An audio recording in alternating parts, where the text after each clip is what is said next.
All right, from making a big decision like buying a house to something small like deciding what to eat for lunch, our next guest says you can train yourself to make the right decision. Here to show us how, we want to welcome TCL resident psychic Jodi Livon, who's here with us today. Hi, Jodi. We've been bringing you on for years now. We do these rapid readings with audience members, but we kind of wanted to learn a little something here today. We know you do seminars and things like that. And you say everyone has their own intuition that they can tap into, is that right? Every single person does. Okay. Every single person. All right, so we're gonna, when we're making a decision, it's either like a yes or a no sometimes, right? Yep. It comes down to, and you've got some things to look for as to whether you're gonna respond with yes or you're gonna respond with no. Exactly. Let's start, symptoms, I'll call them symptoms. So it's things to feel for. So when something's a yes, if you're gonna go buy something or do something and you're yes or you're no, a yes gives you energy. A yes gives you kind of a bubble. Let's take buying a car, for example. Big decision in somebody's life. Big decision. Should I buy this car or not? Yes, you're looking for this energy. You go buy a car, you touch the car, maybe you sit in the car, and as you're sitting in the car, you're kind of feeling like your energy's going away and your shoulders kind of start to slouch and maybe you kind of get a little bit itchy. This is a no. Think about a time where you've made a decision that really rocked for you and how you felt, and feel how that is in your body. And the next time you're going to make a decision, that same feeling comes up, that's a yes. So what do you do in that moment when you're so busy and you've got the kids running around the car dealership and you're trying to figure this out, and like, what do you do to get to that point where you're even able to feel those things and not just thinking about like, I got 8 billion things going on? Well, the first thing is if something really is a yes, things get quiet for you. It's kind of an automatic. Things quiet down a little bit and you're very focused. There's a little mini focus right inside of it, like a TV inside of a TV going, yes, I'm gonna do this. And you use your intuition, but you also use your intellect. But if it's really busy and there's a lot going on, that could very likely be a no. Really? All right, let me throw another scenario. So Go. it's a cookie and it's a carrot. Oh boy, oh golly. And your energy when you see the cookie goes, yes. No, no, no, no, not if you're gluten intolerant. Your energy says no. And if somebody says this cookie is good for people that can't eat gluten, and I hold it in my hand, I go, ew. And I've seen other people do the same thing, like they can just feel it, because that feeling they get when they eat gluten that's icky comes over them when they touch the cookie. Okay, what if you're just trying to like drop a few pounds? So it's not necessarily like the cookie's gonna cause you a tummy ache. Then I'm with him. Yeah. Then you just have to override the yes to the cookie, and that's where the willpower comes in. How will I feel after I eat it? Okay. Yeah, so we're talking about tapping into that intuition. We're talking about, okay, when you're ordering food, and is it for anything? Like anything. Any decisions? Well, it's any decisions, what might make you feel good, but there are a lot of people with food allergies. There are a lot of people that are watching their weight. You want to know what is going to be really good for you that's going to stay with you.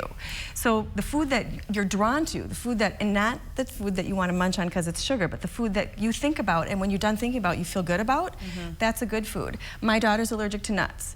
They've brought stuff to our table and they've said there's no nuts, and I'm like, don't touch it. I can see it because I see a reaction happening to her right away. I've taught my friends how to do the same thing with their kids. Okay, how do you do it then? Because you think about when something's happened for you. Like Sophia's mouth gets swollen. So when I'm looking at that food, I feel my tongue start to get big. And you might say, well, you're psychic, you've studied for a long time, but anybody can do this. You just have to remember the last time something happened, how you felt. And when that feeling just comes over you for nothing, that's your intuition. Okay, let's go beyond food with kids. Okay. Let's go, Mom, I want to go stay over at Cindy's house tonight. How do we use this to make a decision? So if it's a boy saying that, that's just a no. But so a lot of people, their instincts pull in their stomach. If you're a gut person, sometimes you can buzz in your mind if you're more of a head person like you are. But you might go, somebody might say, I want to go over to Cindy's house. And if you start to feel like your energy is being pulled away and you get a little bit of a stomach ache, not so much. Maybe you haven't met the parents. Maybe something's going on. Maybe they have a gun that they don't lock up. Find out. Go find out. Just get more information. Doesn't mean you have to base everything on it, but get more information. You know, my mom's had a couple incidents like that where she's an interior designer and people have said, will you come over to my house and look at something? And she's told me about a couple specific incidents where she said, I don't feel right about going to this person's house and I'm not going to go with them. And then it was something creepy that when someone went, it got back to her that something bad happened. So is it listening to those cues? It's tuning into them. It's paying attention to them. Your mom, something, God forbid, bad could have happened. But chances are she got an icky feeling right in her stomach. Yep. So she listened to it. But you have to really be aware of how you feel. That's the ticket.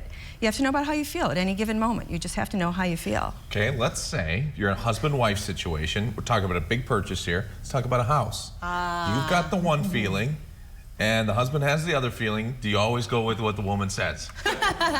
Yes. Well, women do tend to go more on their intuition and have a lot of instincts about their house. But I would say a lot of times the male has more of these facts that they line up. But your house is such an emotional decision as well. And if you walk into it and you can sort of just feel yourself bounce. I have a real estate license, so I've seen people do this. They bounce when they walk into the house that they're going to buy. Their energy is saying yes. And if they can afford it, it's perfect. If not, people can make it work out. Really, you have to go, why do I like this house? You know you like it, but why do you like this house? If your stomach starts to bubble, why? If you find out later that it's right near a railroad track that you used to live near, think about that. So you have to use your head as well. Does that make sense? So you do your gut, you make sure you know your gut, and then you see how the facts measure out.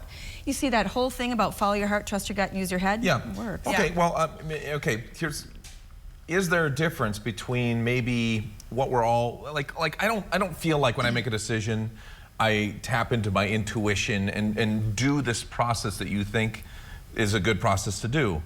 But for me, I'm just like, well, okay, I like this car. I'm going to get this car. Is there a difference between what I'm already doing and what you're telling me about? You're using your intuition, you're just not aware of it. The more aware you are of your intuition, the more that it grows. So you already are using your intuition. You just have to know that your gut is leading you, that you get a good feeling when you met your fiancé. You were drawn to her. It's the same thing. And she was drawn to me. Let's not make any mistakes. I knew that was coming. Okay, so is there anything in our life that is consistently standing in the way of us following our intuition? What do we need to get out of the way? You need to get out of your head and know how you feel. People like to hide from how they feel. They like to push their feelings aside. But if you work through the little stuff that's been bugging you, your senses are more alive and your intuition is more alive too. Okay, Jodi, thank you very much. Good stuff, Jodi. Thank you. Very interesting. Okay, you can meet and dine with Jodi at this year's Food for the Soul fundraiser on June 21st. If you're allergic to nuts, sit next to her because she will be able to tell if there's nuts in something and she will tell you not to eat it. We have all the details and a link to Jodi's website on ours. Just go to TwinCitiesLive.com and click on fun. But only do that if your intuition tells you to do so. Yes, that's true.